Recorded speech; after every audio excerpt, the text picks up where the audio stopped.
नमस्कार मित्रांनो, कला विश्वातून आज सकाळी दुःखद बातमी समोर आली आहे। सुप्रसिद्ध अभिनेत्याच्या आईने वर्षाअखेरीस अखेरचा श्वास घेतल्याने अभिनेत्यावर मोठा दुःखाचा डोंगर कोसळला आहे।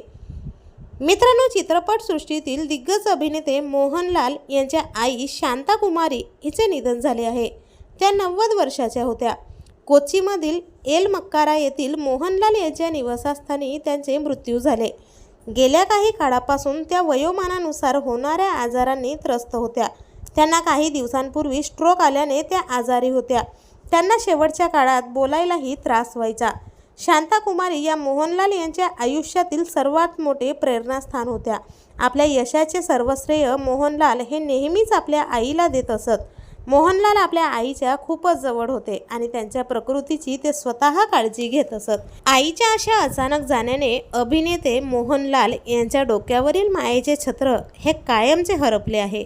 तर आपल्या मराठी मनोरंजन टीव्ही तर्फे या सुप्रसिद्ध अभिनेत्याच्या आईला भावपूर्ण श्रद्धांजली।